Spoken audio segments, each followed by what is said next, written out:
નવનીતભાઈની જે ભોગ બનનાર છે, જે બગદાણા ખાતે જે હાલ જે બનાવ બન્યો છે, બરાબર, તો નવનીતભાઈની એફઆઈઆર મારા હાથ ઉપર આવી છે.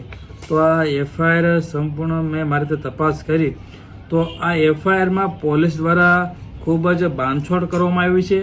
જે સેક્શનો લગાડવામાં આવી છે તે ખૂબ જ નબળી અને આ આખી ઘટનાનું જે વર્ણન કરવામાં આવેલું છે તેમાં તમામ આરોપીનું નામ અજાણ્યું લખવામાં આવેલું છે, બરાબર. તો ભોગ બનનાર જે છે, બરાબર, એને સંપૂર્ણ માહિતી આપેલી હતી, બરાબર. તો અજાણ્યું નામ લખી અને એફઆઈઆર આખી જે ઘટના જે છે તેને નબળી પાડવામાં આવી હોય તેવું મને લાગે છે, બરાબર. ખરેખર એફઆઈઆરની ના બેઝ જોતા જે પોલીસ દ્વારા કઈ કઈ કલમ દાખલ કરવામાં આવેલી છે મિત્રો, તો 117(2) 7 વર્ષની જોગવાઈ છે, 118(1) જે 3 વર્ષની જોગવાઈ છે, પછી 115(2) 352, 324(4), 189(2), 190, 191 અને 191(2) અને જીપીની કલમ 135, બરાબર. આ જે પછીની જે સેક્શન છે એ 2 વર્ષથી લઈને 6 મહિનાની જોગવાઈવાળી છે.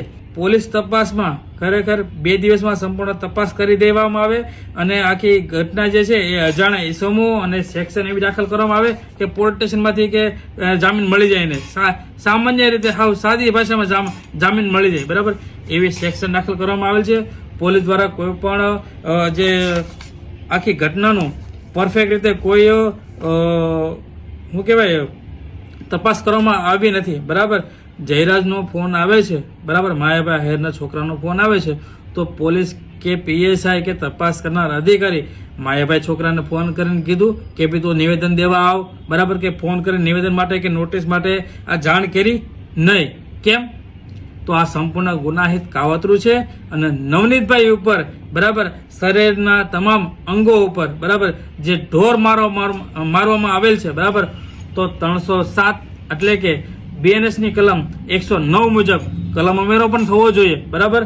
BNS ની કલમ 61 ગુનાહિત કાવતરું અને 109, બરાબર, હાફ મર્ડર, બરાબર, જાનથી મારી નાખવામાં જે પ્રયાસો કર્યા હોય, બરાબર, કે જેનાથી માણસનું મૃત્યુ નિપજતું હોય, તો આ 2 સેક્શન જે છે એ કલમ ઉમેરો થવો જોઈએ, બરાબર.